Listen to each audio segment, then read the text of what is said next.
बिहार चुनाव के ऐलान के बाद अब चुनाव आयोग की तरफ से एक सख्त निर्देश जारी किया गया है। आयोग ने साफ कह दिया है कि बिहार के अंदर अब कोई भी मंत्री सरकारी सुविधाओं का इस्तेमाल नहीं कर सकेगा।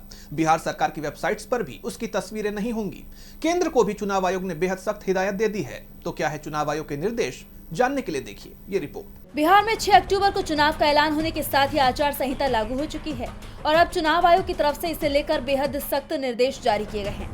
चुनाव आयोग की तरफ से कहा गया है कि कोई दल प्रचार के लिए सरकारी आवास और सरकारी वाहन का इस्तेमाल नहीं कर सकेगा और न ही सरकारी खर्चे से विज्ञापन जारी कर पाएगा। किसी भी नागरिक के आवास के बाहर ना तो प्रदर्शन करेगा न धरना देगा। बिना मकान मालिक की अनुमति के उसके ऊपर ना पेंट करेगा, न पोस्टर या झंडे लगाएगा। केंद्र या राज्य किसी का भी मंत्री हो, वो सरकारी मशीनरी का इस्तेमाल नहीं कर पाएगा। चुनाव से जुड़े अधिकारियों और कर्मचारियों के तबादले भी चुनाव आयोग की अनुमति से ही हो पाएंगे। चुनाव आयोग ने केंद्र सरकार से भी कहा है कि वो बिहार के बारे में कोई नीतिगत फैसला नहीं करेगी।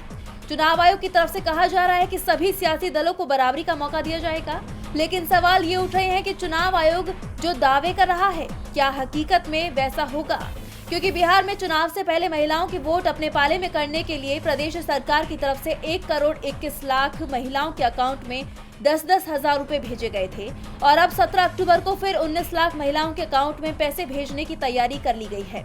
जेडीयू का कहना है कि योजना पहले से ही चल रही है, लेकिन ये योजना चुनाव के ऐलान से 10 दिन पहले ही लाई गई थी। ऐसे में सवाल चुनाव आयोग पर उठ रहे हैं कि डायरेक्ट कैश देकर वोटरों को प्रभावित करने की इस योजना पर क्या वो ब्रेक लगा पाएगा। डीबी लाइव की रिपोर्ट।